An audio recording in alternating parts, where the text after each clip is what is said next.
Hey, what's up everybody? Jay Shockblast here, and today we're going to take a look at the Techno Viper from the G.I. Joe 3 3/4 inch line, and it's been a while since I have actually been excited about finding a G.I. Joe, and I don't think I've actually done any G.I. Joe figure reviews so far, and that's because Hasbro has not really been focusing on the line. They're pretty much letting it die, and that's a bummer because the 25th anniversary line of the G.I. Joe figures is really what got me into collecting, got me interested in picking up some stuff again, because I really felt that they were onto something, doing a really good job with those 25th anniversary figures. So many of my classic favorites were re-released, and I was able to reacquire and build up, and then the G.I. Joe movie hit, and the line just died. It's been dead ever since the first G.I. Joe movie, and it's getting to a point where I don't have much hope that it's going to continue, but fortunately they're still pumping out figures like this one, the Techno Viper. When I was a kid, this was one of my favorite Cobra characters. I know he's not really a character, he's a trooper, but for whatever reason, I just really I liked this guy. This was one of those guys that anywhere I went, I had to make sure I had him with me. And when I was able to find not one but two of them today, I was pretty excited, and I had to make sure I picked him up. So he comes with his little wrench and his little hammer, and they go right into place on his backpack, kind of like they did back in the day. And it's got the tube that connects into his gun, again, just like it did back in the day. More importantly, I always remember that tip right there being the tip on his gun. He had that laser ray gun more so than any of the other characters from this time frame. Most of the other characters had your more realistic M16 looking guns, and the Techno Viper always had that futuristic feel about him. He had that futuristic Darth Vader look and the sci-fi type gun. Speaking of sci-fi, that is pretty much between him and Lifeline, those are the two characters that I've really been looking for the most. And after that, I have a very sinking suspicion that it's going to be a very long time before I buy another G.I. Joe figure. Those three are the only ones I'm really... this one and those two are the only ones I'm really looking for. Oh, by the way, this is the most random extra piece ever. It's a Cobra cone.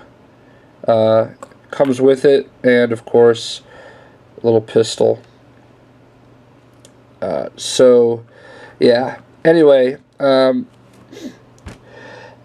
G.I. Joe movie figures are already hitting the store shelves because Paramount thought it would be a good idea to postpone the movie like 2 or 3 weeks before it was about to go into the theaters.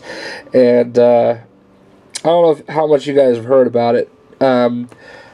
Yes, they are retooling it for 3D, but I also heard it was doing pretty poorly in the advanced screenings, which is a bit of a surprise to me, because this one actually looked like it was going to be way better than the first one, but a lot of people were complaining, and spoiler alert, if you somehow didn't know already, a lot of people were complaining because Duke, being Channing Tatum, dies very early in the movie, and that upset some people. So Channing Tatum has really taken off here since that last G.I. Joe movie, and for better or worse, he's in demand. So I have heard and read various places that they're trying to work him back into the movie, maybe record some extra scenes, and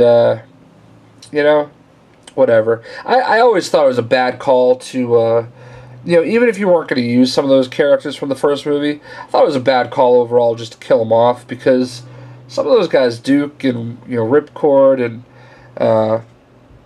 Scarlet, I mean, those are some of the most popular characters in all of G.I. Joe, so just to kill them off outright was kind of a weak idea. But that whole first G.I. Joe movie, I mean, they should just... I didn't mind it, but they should just pretend it didn't happen. What I wish we could pretend didn't happen was the figures that have come out since the 25th anniversary ended. Man, the G.I. Joe movie figures just killed the line. The collectors didn't want anything to do with them. Kids just weren't buying them because they looked stupid. And, why would a kid want some, weird-ass looking Channing Tatum figure when they can get something cool like this? I will applaud Hasbro in a way for moving more towards the animated series that they're doing with their figures.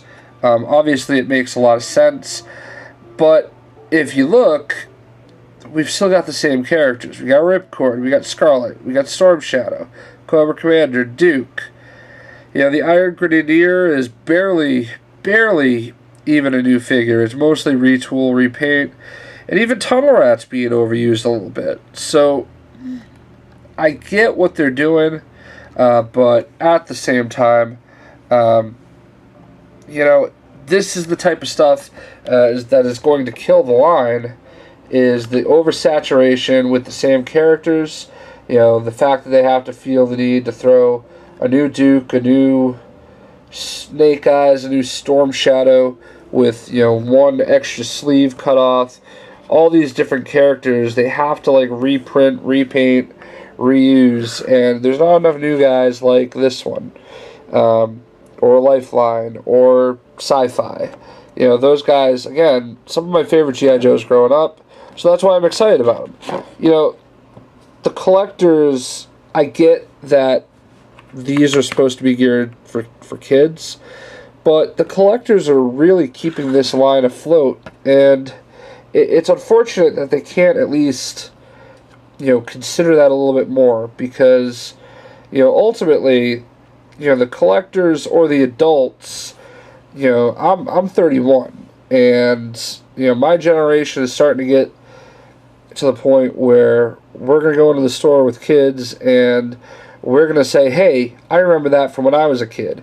That's why you start seeing stuff like this come back, and that's what we're going to associate with. So when you see a G.I., I mean, you can see the name G.I. Joe, but if you look at the G.I. Joe and you say, who the hell is that?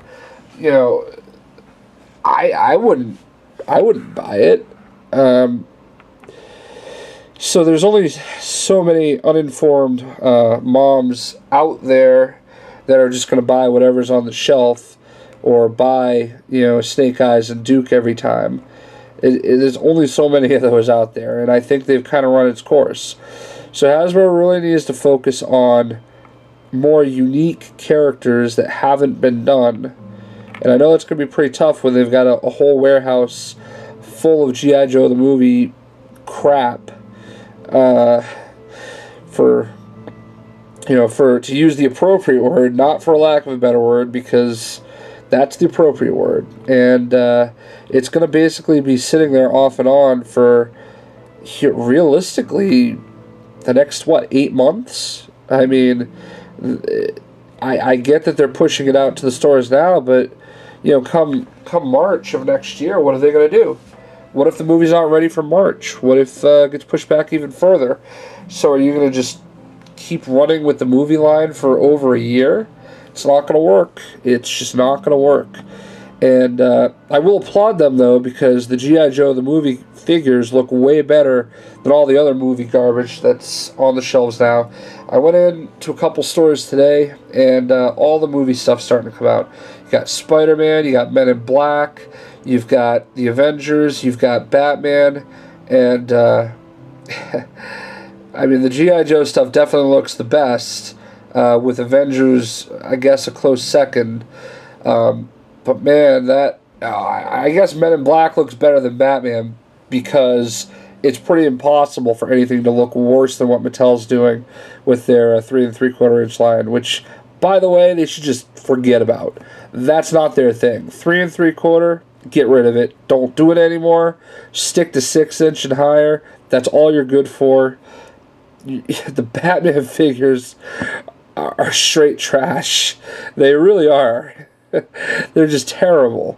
And like the Green Lantern figures before them, nobody wants them. Nobody's going to buy them. They're just going to sit there and languish. But again, you got to put Batman out with everything. And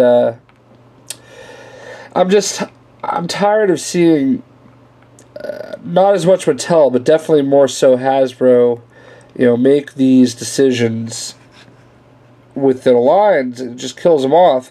If you're going to do Avengers, if you're going to do Thor, if you're going to do Captain America and Iron Man figures and Spider-Man, stop putting them in the Marvel Universe line. Like, what's the point? Don't put them in there.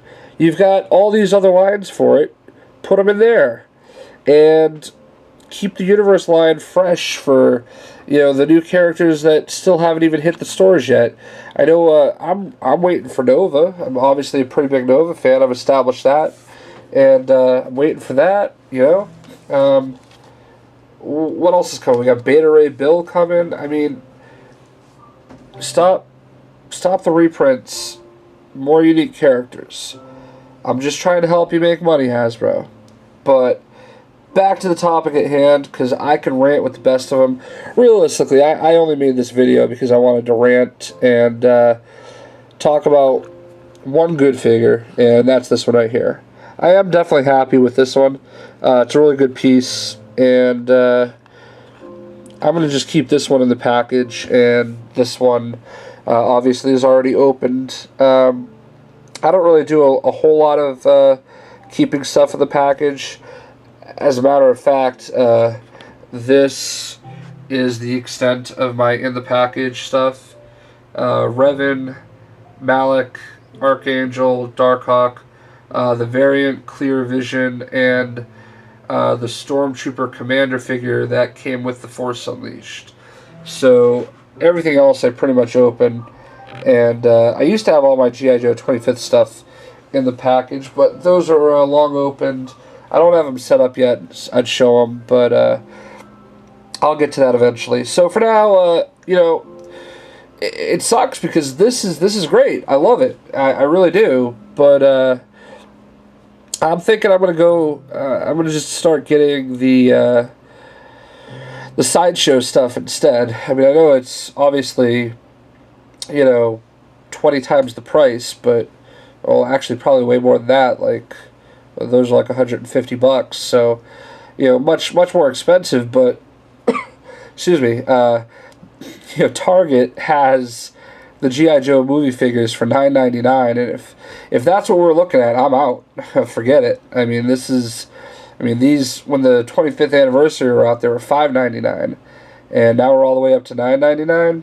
Pushing it, guys. You're pushing it, especially for stuff that we don't want.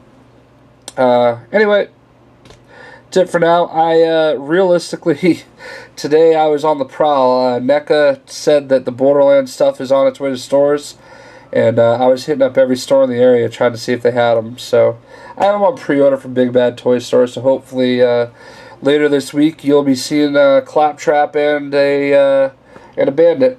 But for now, he is the Techno Viper. And if you liked my rant, please feel free to let me know, and maybe hit that like button, maybe subscribe, all that good stuff. I certainly appreciate it. If not, tell me I need to go kill myself or something. I don't know. You'll figure it out. Thanks again. We'll catch you next time. Peace.